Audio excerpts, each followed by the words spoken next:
大家好，欢迎来到公子视频，我是公子沈。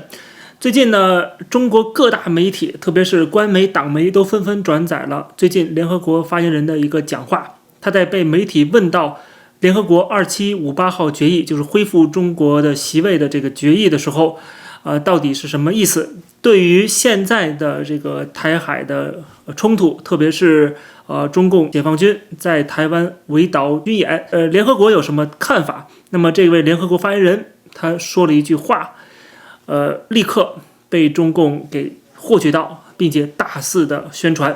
他说什么呢？他说台湾是中国的一个省份。我们一起来看看现场的画面。The military drill that China holds around Taiwan right now. Is there any comment from your side? On China, I can tell you that we're, of course, following the developments in the Taiwan Straits closely. We urge the relevant parties to refrain from acts that could escalate tensions in the region. And as you know, on the issue of China, we are guided by the General Assembly resolution of 1971.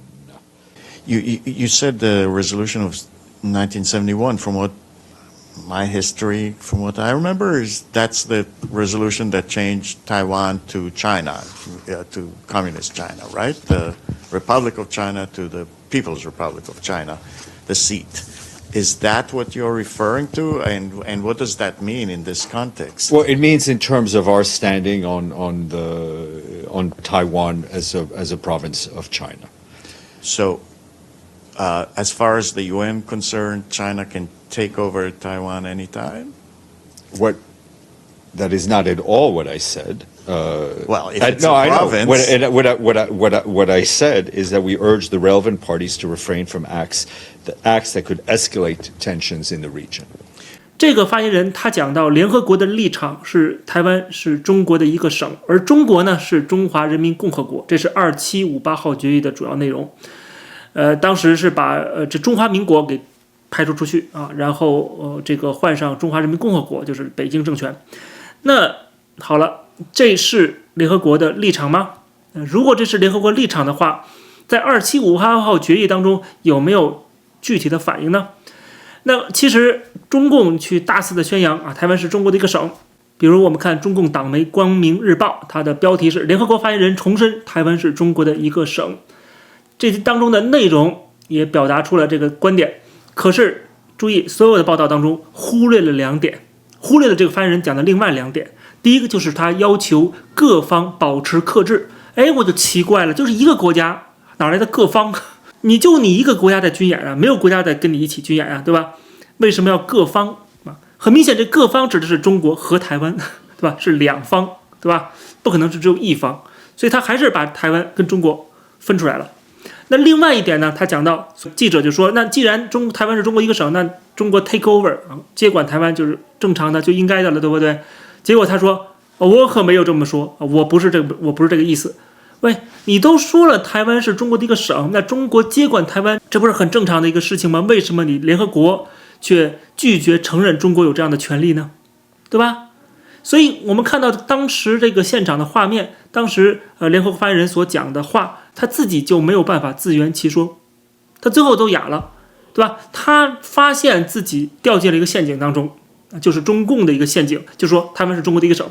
那既然台湾是中国一个省，你联合国的态度应该是不介入啊，中国随便对台湾怎么样都可以。你的自己内政嘛，你联合国有没有资格去干涉他国内政呢？对吧？但是联合国却不敢说中国有这样接管台湾的权利啊，因为他明明知道如果这么做啊，可能会引发战争啊，联合国就必须要介入。所以说，联合国发言人的所谓的联合国立场啊，第一是他个人解读，第二没有法律依据。为什么？因为他所提到的2758号决议，之前我们其实也讲过很多次了啊。大家对台海局势有个基本了解，对历史感兴趣的人去看一看2758号决议的具体内容。我们一起来再回顾一下吧。在联合国官方网站上的关于这个决议的翻译稿件，我们看是1971年10月25号，他说考虑恢复中华人民共和国的合法权利是必不可少的。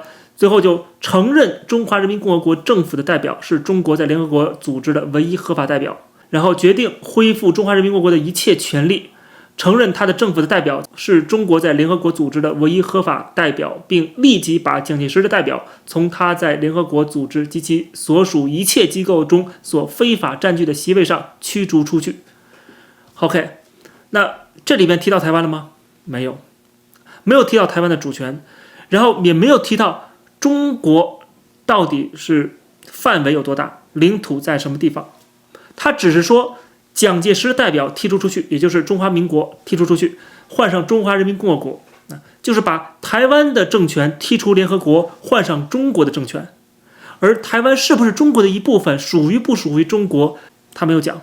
OK， 那么所以呢，这当中其实我们要注意有2点，然后一定要了解的，一个就是没有谈到台湾的所属。所以说他说联合国的立场是台湾是中国的一个省份，请问从何而来呢？对吧？联合国从来没有专门有这样的决议讲台湾的这个主权归属啊。第二就是他所说的中华人民共和国代表中国，这只是联合国自身这个组织的看法和立场 ，OK， 不代表事实。注意，他只是说我承认不承认。如果他发一个决议说我说月亮是地球的一部分，对吧？那也是他自己的决定，他自己的立场 ，OK， 不代表这是事实，明白？他没有讲到具体的事实，事实是什么？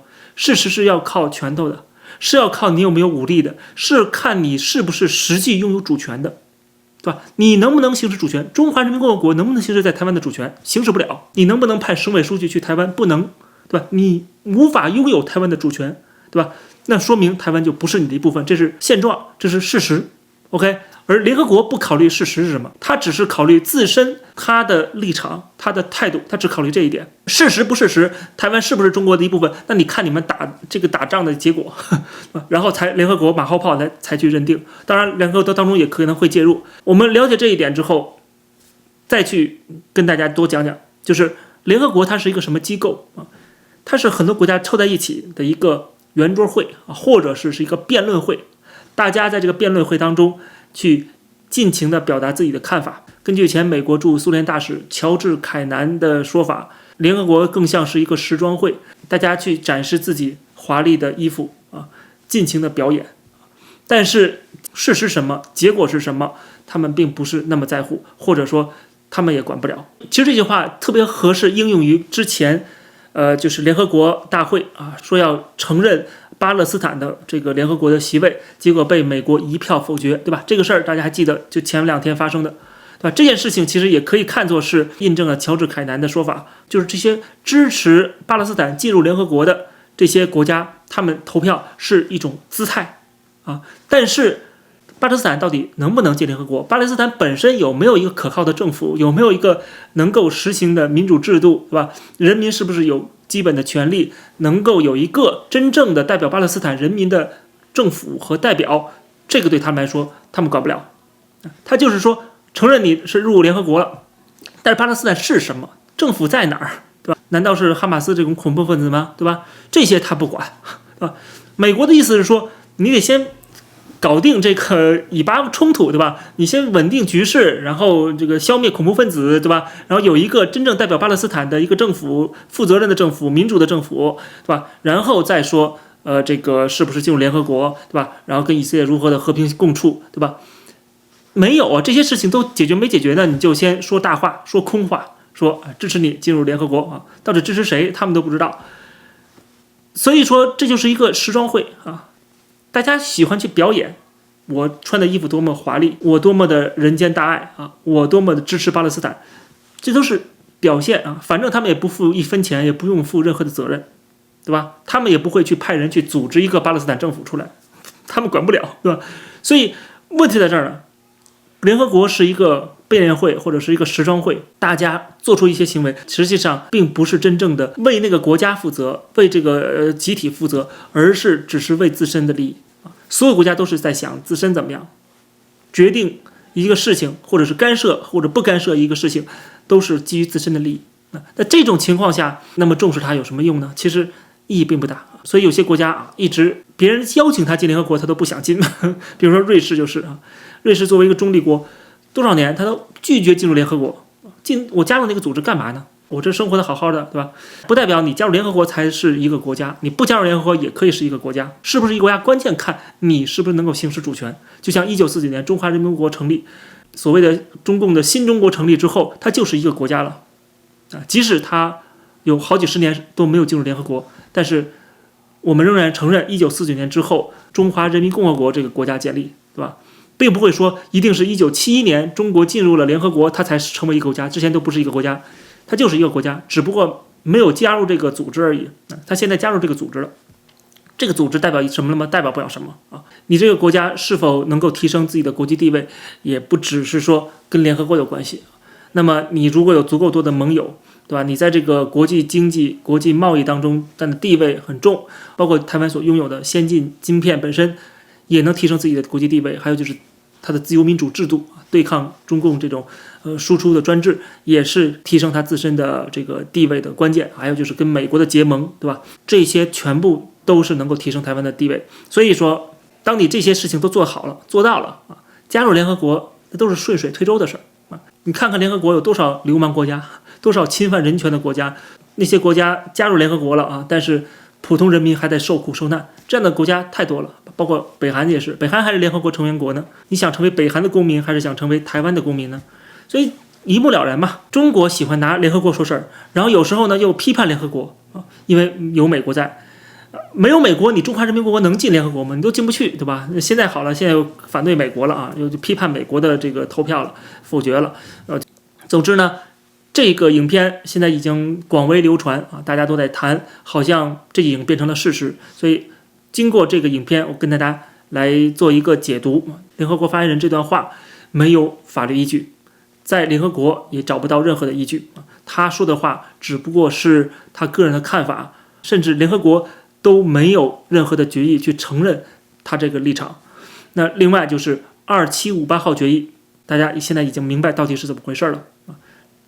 中华人民共和国替代了中华民国来代表中国，所以从此以后说中国一定是指的是北京政府，中华人民共和国啊，不再是中华民国。中华民国没有了，但是台湾还存在，同时台湾拥有自己独立于中华人民共和国的主权，这是事实，这是现状，这是除非用武力才能改变的，而武力又是联合国反对的，对吧？所以联合国自相矛盾，自己打脸，这更证明了联合国代表不了真理，真理只有一个，就是人民才能够当家作主，而台湾已经实现了主权在民。好，感谢收看这期的公子视频，欢迎大家点击订阅这个频道。如果大家喜欢这节目，欢迎加入会员啊！别忘了点赞、评论、转发。我们下期节目再见。